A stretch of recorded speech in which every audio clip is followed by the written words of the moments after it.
Connor, thanks. We're at 6:47 right now. President Donald Trump is preparing for a meeting of his new Board of Peace. They're set to talk about the rebuilding process for Gaza. However, looming over it, tensions with Iran. Our Joe St. George live with us this morning from Washington. Joe, we know the president has been threatening military strikes with Iran for the past few weeks now. One of our locally based groups there moved to the region. So how likely is it that there will be strikes against Iran? You talk to military experts, those on Capitol Hill that are familiar with military movements and what buildups look like. I mean, this is a massive military presence that the president is assembling in the Middle East. Now, the White House repeatedly says diplomacy, a deal, is the president's preferred option.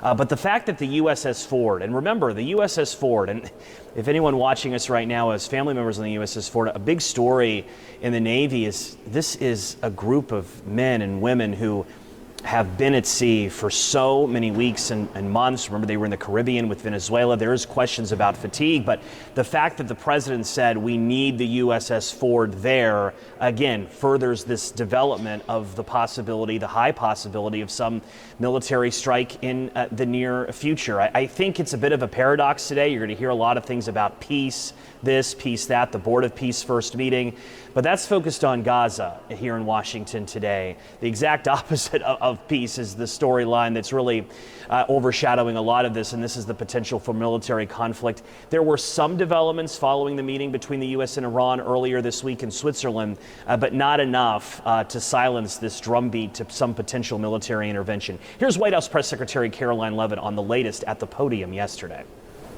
Diplomacy is always his first option, and Iran would be very wise to make a deal. There's many reasons and arguments that one could make for a strike against Iran.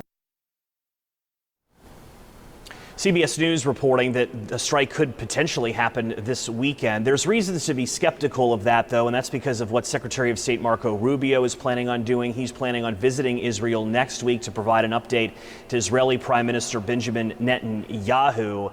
That is noteworthy because Iran's supreme leader is threatening a regional war. Should the U.S. strike Iran, Israel would certainly be a target of Iran in that scenario. Guys, I think we'll be talking about Iran, the USS Ford, the military, many mornings in the weeks to come. Again, a big story locally given the Navy's presence in Hampton Roads. You know, Joe and our Scripps News Group will be keeping on top of things for us live from Washington at 6:50 this morning.